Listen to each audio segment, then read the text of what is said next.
Okay, you have to do something cute though. I'm back. Okay, I like it. Okay, so the moment you've been waiting for. We talked a little bit about Alice, but now we're going to go with Jeremiah's case study, a client of mine, and we're going to go through all of the steps. So what I did was, I put Jeremiah, he's a 35-year-old man, and I wrote his problem. He came because his business wasn't taking off, he was losing money, and the IRS was after him. So I asked him, mother, father, child, triad, to tell me the good and the bad about mom and dad, and then him as a child. And we're going to transfer this information into the bad bucket so we know how the child shows up in his life.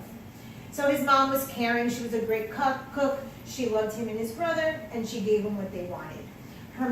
His mom was codependent, dated addicts, was sick physically all the time, and gave away money to be liked, so basically bought love. The dad was very street smart. The dad's bad bucket was prison. He was a thief, he was very greedy, he was not disciplined, and he was always broke. How did Jeremiah show up? He helped mom, especially when his dad went off to jail. He helped raise his little brother. He was considered the man of the house, and he was considered perfect. This is very important. If your parents are telling you you're perfect, that is an extreme. Remember the 0 to 100. So the opposite side of that coin will be I'm imperfect, or if I'm imperfect, I'm a failure. So in future videos, we're going to go through certain labels that we've been given that will show us how the child goes up. This is what I call the prefabricated bad bucket, that we pretty much all have our own version of it that will be in the future. So Jeremiah, all of these enter the bad bucket. Dad, mom, and his child. And remember, this is how the child is going to show up. I don't know if I mentioned this before when I was explaining 0 to 100, but this is very important that I mention now. What we do, remember how I told you that you couldn't handle your parents being imperfect, so you shove that sort of down in a box? What we do in our mind is we decide to be either exactly like our parents in the bad bucket or the exact opposite. This is why you will find people whose parents were so angry or so disciplined, and they will be the other extreme. Not disciplined or super patient. That is the child behavior. That is what we see as we work the model. So if I didn't mention that before, perfect opportunity to let you know that the child always reacts, there's always the same as the bad bucket or the exact opposite. They're both child. Your parents undisciplined and you're ultra disciplined, you're in child. So now we have Jeremiah's bad bucket. We can refer back to that as needed. Remember, the bad bucket is constantly being built upon based on question number 2 about the judgment. So he comes and he's like, Francis, my business isn't taking off. I've got the IRS on my ass. I'm losing money in my business. Perfect. Who is the business not taking off? Mother or father? So we ask Jeremiah, what is the judgment? What don't you like? And he says, I don't like this because I feel disorganized. I feel like I'm being chased in the night, almost like I can't sleep, like I'm a thief. And it's definitely my father. He knew this off the bat, but you can obviously see it here. Some aren't going to be so obvious, but the question of what don't you like about person, place, thing, or situation will automatically inform. If it's not already listed in the bad bucket, go ahead and put it in there. It's going to be sort of a building list. So what need is being fulfilled? He said that the need that's being fulfilled is that he can't make more money than his dad. That a failing business is sort of an alliance with his father, that he's just like his father. This is interesting because Jeremiah shared with me that his mother spent his entire life saying, thank God you're nothing like your father. So the child proves that he's just like his father, an alliance with the father, an alliance with the mother, because it's still the child. So that's a very important component. This is how you learn, I mentioned in the previous video, the language of the psyche. How we speak, how the subconscious is always speaking for us. That's why in sessions I let clients talk, and I record sessions so that they can hear how their psyche speaks. You're going to learn the voices of your psyche with this model.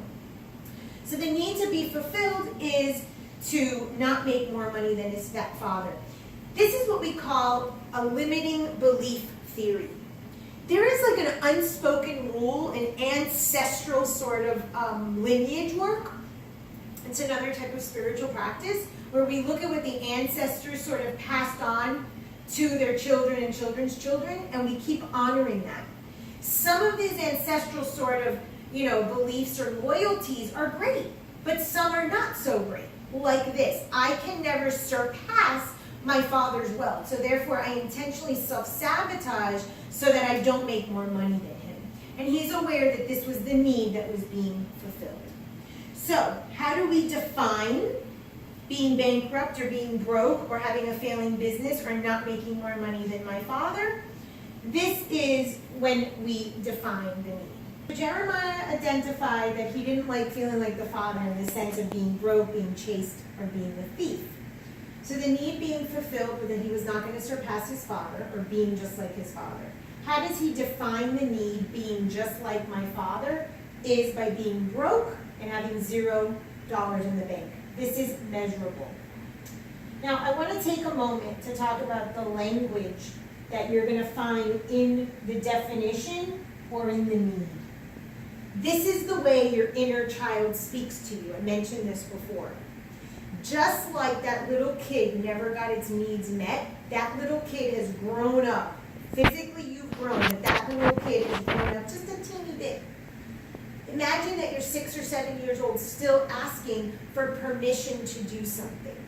We need to take that little kid that lives in you and grow them up into, Jeremiah's case, 35 years old.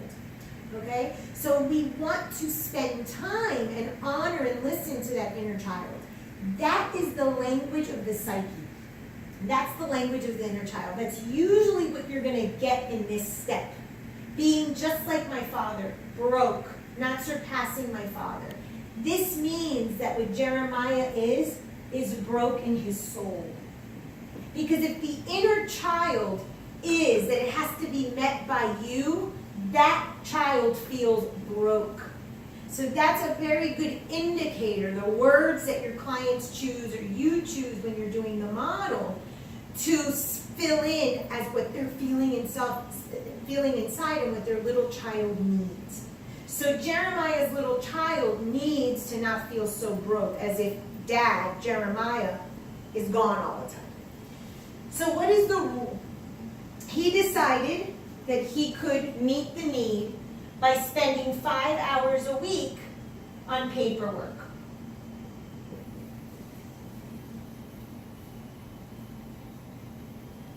So I mentioned that rules should be in function of ourselves and internal. So this is the opportunity I use with the client to say, instead of spending 5 hours a week on paperwork, perhaps it's on inner discipline. Perhaps it's on not being so broke spiritually. So this is an area where you might have to play with it. It might start working as 5 hours a week on paperwork so that you're honoring your discipline and you're being organized, which is sort of defying, if you will, the bad bucket. But eventually we want to move into meeting our own needs, internal and in function of ourselves, without something external. But this sometimes will rely on something of space or time with ourselves, even if it is with paperwork, so that we can start the process. So this is where we sort of work towards the 48 to 52, and that's okay. Now, ritual. The ritual that Jeremiah got in his session was the guides told him to take a Kleenex box, draw all over it, wings, success, whatever words he wanted. And every day, take Monopoly money or a $5 bill, real, fake, paper money, doesn't matter. Again, it's all symbolic, it's all ritual, it's all for the psyche to sort of trick. And every day deposit 5 or 10 Monopoly dollars or 5 or 10 paper dollars into this box. And this box, titled Jeremiah, with all of his favorite sayings, with all of his favorite colors, was representing of his soul. And he was to deposit money to himself. Financially, the psyche is seeing money, even if it's fake, it doesn't know. And it's also contributing to self-worth, so that the soul isn't so broke. So this is how you use the model in the 7 steps. Thank you very much.